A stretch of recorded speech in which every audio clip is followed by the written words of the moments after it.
Hello, today I'll be demoing the V1 Service Cloud. As I'm going to actually log in here with Maria, our first stop of the day. And Maria is a service agent. So we go and sign in as Maria. So part of Maria's day is when she comes in, she likes to see the tickets and anything pertinent to her role as a service agent. So in here, as she logs in, and I'll go ahead and make the screen a little bigger for us here. You could see that she logs in for the day. She'll have her My Tickets feature here, which allows her to see at a card level view all the tickets that she currently has listed in her name.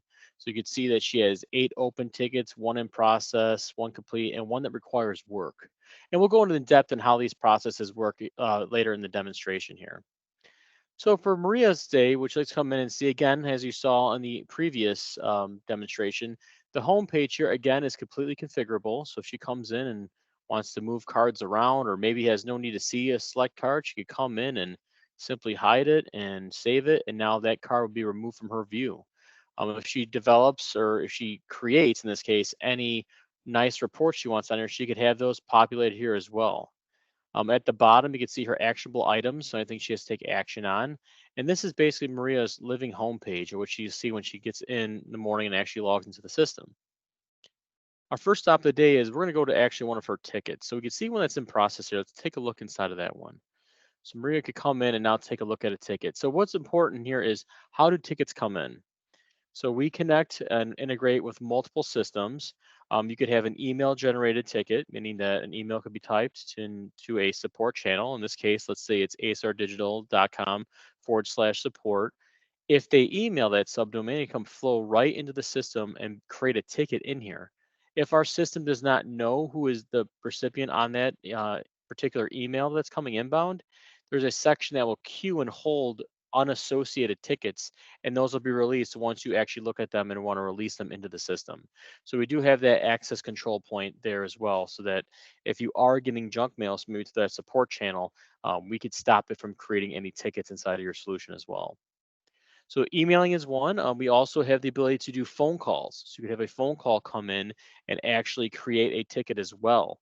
We integrate with all CTI providers. So all we need is your ISP provider. We connect with them. We connect with whoever your telephone company contractor is, and we connect that piece. And you can go ahead and have phone calls come in and create tickets from those inbound phone calls as well. So for Maria's day, when she comes in, she'll take a look at 2 places. One, we open up this ticket where there actually is a service outage, and we'll take a look at that in a second. Let's also open up the tickets work center down here. So in here, Maria's going to go to all tickets, and she just wants to get a snapshot of what's currently taking place. So in the home page, it was more filtered towards Maria individually, but let's look at the system as a whole and see what it has to offer. In here, you could see that there is certain what we call omni channels, which basically dictates how these tickets are created. So we can see some came in from the internet. So another one of those avenues of connectivity is also through customer portals. Take for instance Sanjayha, one of our actual homegrown portals that we have here at ASAR Digital. You could actually connect this to that system, and a customer that could go to that portal site and create a ticket from there as well. So very neat pieces that they have to offer in regards to ticket creation, as well as we do offer SMS messaging. So you could have an SMS channel where someone can write in an incident, and that will come in the system and thus create a ticket in here as well. So in here, if Maria wanted to come in and get maybe a high level overview of all the system tickets at a high level, she could look at how many were created by the internet by clicking on this, and you'll see advanced filtered down for me. She could see, for instance, how many came in through an email chain. So I'll click this and look at emails. So all these this interactive, what we call donut charting here, is available out of the box as well. Let's actually go into one of these email tickets and take a look at how the correspondence work. So if I go to the interactions tab, you'll notice that we got an email in requesting repairs for a laptop. Now, while working with this customer, I could come in here and hit reply all. You'll notice we also have a tie-in over here for Outlook as well. So if you want to reply off from Outlook, you could do that as well. But in here, I could come in and say, "Hi, Adit, we are repairing it now."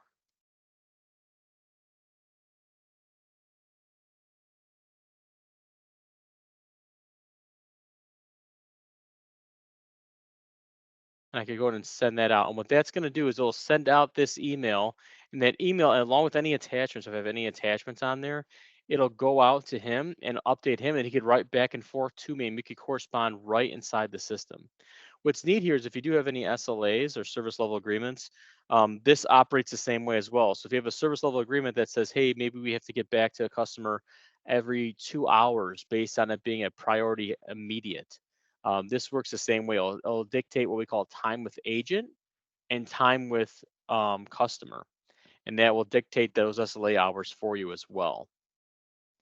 We also offer activities. So any activities that need to get conducted for a particular ticket. So let's say let's say one of our tasks is I need to call them back.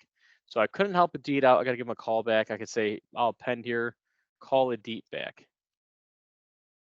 right? And then when I save that, it's now going to live here. And as well, if I go back to the home page, it's going to live inside of here as well. It's going to update my upcoming tasks. You'll even see here, call a deep back is one of my new tasks that are on my actionable table as well. So in here, you could dictate all those parts, phone calls. We do integrate with the mobile application. So if you do make a phone call from the mobile application, you could actually click save the phone call, and it'll actually save that phone call inside this ticket as well with a reference point. Attachments, as we mentioned before, you could do attachments. It also works with mobile. So if you're on site, for those that operate in the field service piece, if I'm on site and got to take maybe a picture of a service catalog part that's there, or maybe to take a picture of brakes or anything we had that we're repairing, you could take that with your mobile application and it literally comes right up through the app.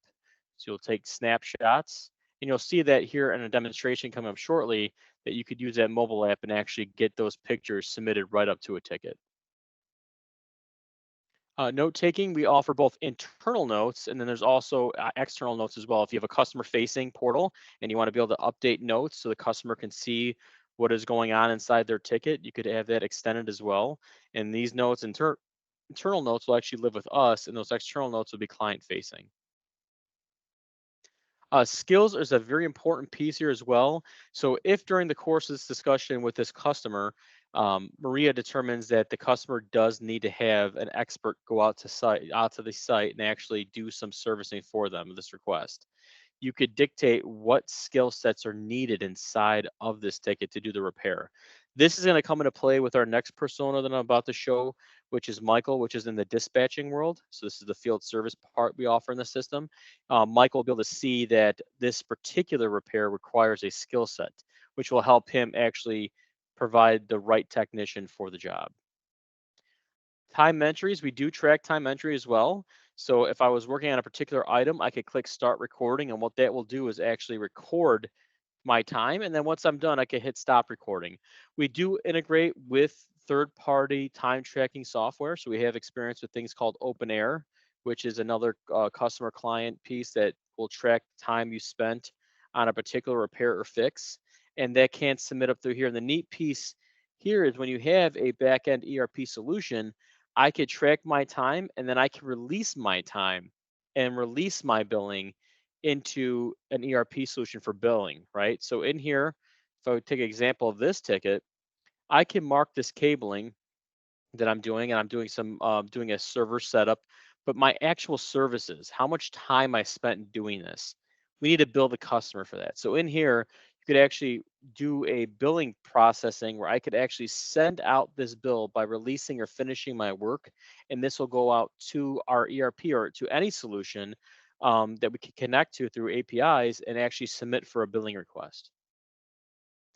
One piece here to talk about too is while you're helping a customer, you do have the ability to, we do integrate with knowledge bases. So this is actually, again, our homegrown knowledge base here. And in there, we could actually search out common articles or KBAs to actually provide service to our customers and see if we could rectify the issue they're facing on call. So we're looking at Maria's day. Maria comes in, she looks at her ticket, she checks out if there's able to help this customer, and then she looks at the billing. So we did notice and we did make note in this particular ticket, we're just unable to help the customer. We went there and Maria was doing her ticketing piece and come to find that there is no KBAs that could help this. We actually need someone to go on site. So for that, what I'd like to do is I like to switch gears here and actually go into our second persona, and that is Michael. So let me go to Michael. So Michael's role in the system is that of a dispatcher or operations for those that use that term as well. Basically, what role is when a ticket is created and it is determined that there needs to be somebody on site to actually make a repair, he does the scheduling of that. So down here in this section here, you'll go to Resource Scheduler, and in here pulls up a team. So this is Michael's team. So if we saw Maria, we saw her just a minute ago in her persona. We also have Steve and Brad. Steve and Brad both do unique jobs. They both do cabling and they both do network setup. So what he can do in here, Michael, that is, could come in, see that we have to actually get some time scheduled for these two tickets. And what he could do is drag and drop on the open areas that he could see that someone could actually provide these services. So, for example, if I wanted to set Steve up to go on site and do some repairs on Friday, he has the ability to simply drag, and I'll drag this one over to Brad to split up the time. And you could see that he's actually filling out these different days for these employees. Again, we're looking at a particular team here. You can imagine how this grows with an organization. You might have 50, 60 employees based out on different spots. So it's a great piece here. And we're also looking at the week piece. We go down to the day if you want to, or even to the month if you want to get a bigger scope of what your employees' calendars look like. Down here, we talked about the skill sets that are needed. So you'll see that this one particular ticket actually has cabling and a server configuration requirement. So we have to make sure the people who are assigning these jobs actually can do this. And if you attempt to assign a particular ticket out to somebody that does not have the skill set, the system will simply reject it, stating that that person does not meet the qualification needs based on the skill sets that are needed to close the ticket out. We do have an integration with Google Maps that is native and that is out of the box, meaning that it is no extra cost to actually turn this service on. If I click on assignments here, you'll see that it pulls up my geolocation, so it's pulling up me just outside of Chicago here. Two, I could see at a map level view our different engagements we currently have going on. So for example, if I go over here to San Francisco, I could see that this is a managed services piece we have going on right now. Any pieces that were conducted, so any notes, any work descriptions, and I can see the document flow, meaning that if anything has come off this, for example, I can see we conduct a new site survey, and then we had to automatically assign an activity. So we assign this activity for Brad to come out here and actually provide our 8 hours and 50 minutes or 8 hours and 30 minutes, excuse me, of work on this particular issue. So again, that's another reporting piece, another piece that kind of give you the full scope of what your team and where they're currently working out and operating out of.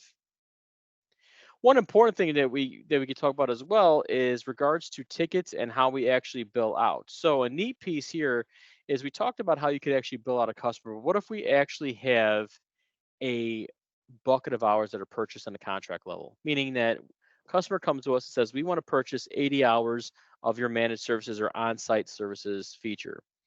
We could use our ticketing system and it could deduct from a contract. So this actually highlights down here.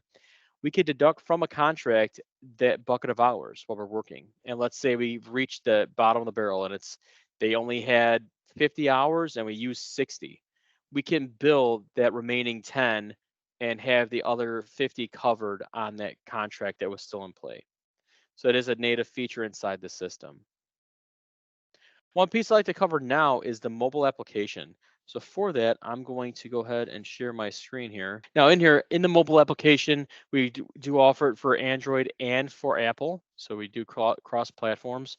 While it's loading here, again, the one feature to note during this is that you will not lose any functionality inside of this application. It is a very robust system to where doing everything we were doing just previously in the demo is going to work seamlessly inside the system. Okay, so where we're at right now, again, is the home screen here. So all the tiles, everything that we have on there is all still present. I'm going to direct our attention now to the more symbol here. And then what I'm going to do is I'm going to click more and I'm going to go to tickets. And we're going to look at add a ticket and how you actually add those pictures we're looking at. So a real life use case. We go on site and we need to provide on site a ticket, or we have to provide at this ticket a picture of the damage that has been done to maybe, let's say, cabling. So if I click on the ticket here, I'm going to go to attachments next, and you're going to see, and I'll take a picture. Let's say we got to take a picture of our component that we have on site. A very real use case. I'll click on the attachments, and I'll click down, and I'm going to do is hit this three dots to the right there, and I'm going to hit take photo. Now here, I'll take a picture of this dim here that we have. And you notice I could take multiples. You see how it's queuing up at the bottom there. Now, if I hit the button arrow up, it's going to load those. And I'm going to say yes. I hit add for that. Okay. Now, all three images added right into the system. If I click on them, it'll go right up and show you that. It's a big use case for those that are in the field service piece. You can come out and take pictures of what's going on out there and have it submitted up. And it lives right here in the mobile application as well as it lives inside the system now as well.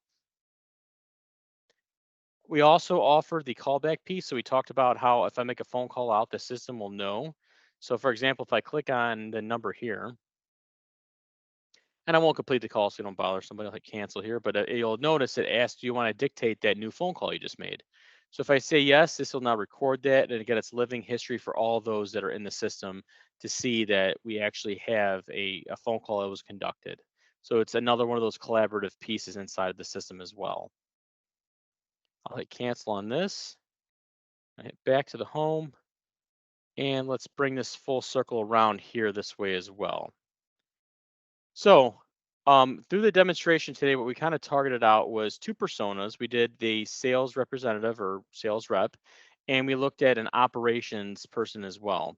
One thing of note here is that this system is highly complex and it has a lot of different moving parts. You could be as granular as you want, or you could grow with the system.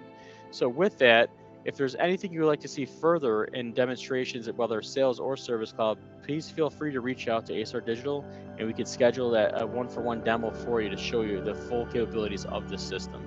Thank you for your time.